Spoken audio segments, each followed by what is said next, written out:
Welcome to संवाद।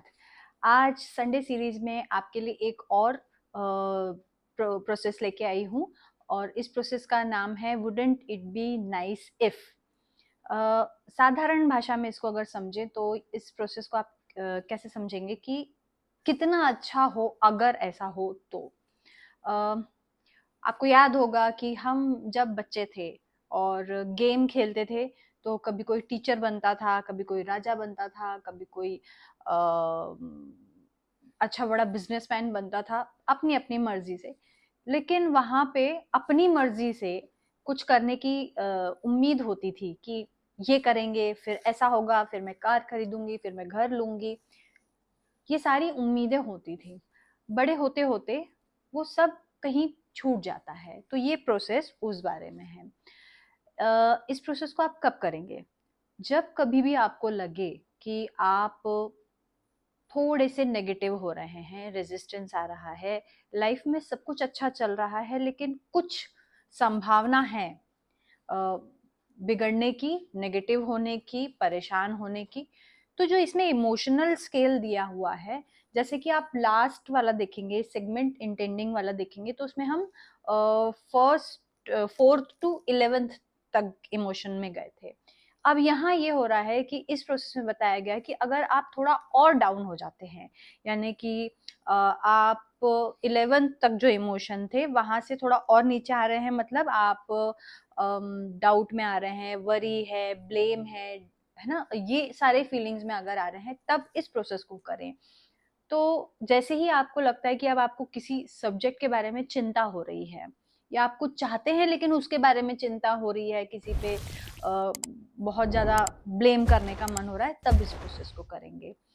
तो क्या होता है कि अगर आप आपकी लाइफ में कुछ चाहते हैं, अगर आपको लगता है कि आपको एक परफेक्ट बॉडी चाहिए है, एक अच्छी हेल्दी बॉडी चाहिए है, तो अगर आप ये बोलते हैं कि मैं हेल्दी रहना चाहती हूँ, तो वहां पे सटल वे में एक अंदर ऐसा वाइब्रेशन चल रहा है जो बता रहा है कि अभी नहीं है, यानी कि नेगेटिविटी है, कहीं हल्के से रूप में नेगेटिविटी है। तो जब आप बोलते हैं मैं हेल्दी होना चाहती हूँ, तो जो दूसरा स्वरूप है वहां नहीं है, आप इसलिए मांग रहे हैं। लेकिन आप जब इस प्रोसेस को करेंगे तो आप उम्मीद करेंगे, और उम्मीद में सिर्फ आगे बढ़ने का ही प्रोसेस होता है, इसमें कहीं भी नेगेटिव नहीं होता है। क्योंकि अब्राहम हिक्स हमेशा अपने वर्कशॉप में बोलती थी कि हर सब्जेक्ट के दो स्वरूप होते हैं, एक उस जो आपकी चाह है उसका होना होता है और एक उसका न होना होता है, यानी एक चाह का पा लेना, प्रेजेंस, और एक उसका एब्सेंस।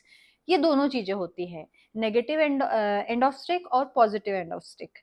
तो आपको ये ध्यान रखना है कि जब आप कुछ चाह रहे हैं और बहुत ही ज्यादा नेगेटिविटी में आ रहे हैं तब इस प्रोसेस को करें। तो आपको करना क्या है? आप अच्छी हेल्थ चाहते हैं तो आपको ये नहीं कहना है कि मैं हेल्दी रहना चाहती हूँ, मैं परफेक्ट बॉडी चाहती हूँ। इस प्रोसेस को जब आप करेंगे तो आप कहेंगे कितना अच्छा हो अगर मैं हेल्दी हो जाऊं, मैं एक हेल्दी बॉडी पालूं। फिर उससे थोड़ा और आगे चलेंगे, और कितना अच्छा होगा अगर मुझे एक जिम मिल जाए अच्छा सा। और फिर और कितना अच्छा होगा अगर मुझे कोई ऐसा इंसान मिल जाए जो मुझे बताए कि मुझे क्या रूटीन फॉलो करना है। फिर इससे और आगे जाएंगे आपकी, कितना अच्छा होगा अगर मुझे कोई ऐसा इंसान मिल जाए जिसने वाकई में कुछ ऐसा कुछ करके रिजल्ट पाया हो, जो वाकई में कभी मेरी सिचुएशन में था और अब उसे वो रिजल्ट मिल गया है ना। तो जब आप ऐसे करके एक एक दो दो सेंटेंस बोलते कितना अच्छा होगा अगर ऐसा होगा, फिर ऐसा होगा, तो आप जो अलाइनमेंट आपका बिगड़ गया था, आप आपके सोर्स से दूर हो गए थे, है ना। तो धीरे धीरे करके आप उस अलाइनमेंट में आ जाएंगे, और जैसे ही अलाइनमेंट होगा बहुत सॉफ्टली रेजिस्टेंस कम होगा और सारी चीजें होने लग जाती हैं। प्रोसेस बहुत इजी सा है। इस प्रोसेस के लिए अब्राहम हिक्स ने एग्जाम्पल भी यही दिया है कि कैसे आप हेल्दी रह सकते हैं। लेकिन एक चीज उन्होंने बहुत ध्यान देने को कही है, वो ये है कि इस प्रोसेस को करने के बाद तुरंत रिजल्ट की उम्मीद ना करें। वो इसलिए क्योंकि ऑलरेडी आप इमोशनल स्केल पे बहुत नीचे आ चुके हैं, है ना। जो इमोशन दिए हैं उनमें आप बहुत नीचे पहुंच चुके हैं। अब वहां से ऊपर उठ के जॉय की तरफ आने में थोड़ा टाइम लगेगा। और फिर आप जब तक आप क्योंकि आप जॉय पे जब तक नहीं आएंगे तब तक आप अलाइनमेंट में नहीं आएंगे। इसलिए कहा गया है कि आपको उन इमोशंस, ये इमोशन स्केल इसलिए दिए कि उन इमोशंस को समझना है। क्योंकि जब आपके थॉट और इमोशंस मिलते हैं और कोहेरेंस होता है तभी कुछ चीज होती है ना। तो फॉर एग्जाम्पल कि अगर आप एक अच्छा रिलेशन चाहते हैं तो आप ये नहीं कहेंगे कि मेरा रिश्ता उस इंसान के साथ मैं अच्छा चाहती हूँ। यहाँ अभी कमी है। इस सेंटेंस को अगर आप बहुत ध्यान से देखेंगे इसमें कमी समझ में आती है।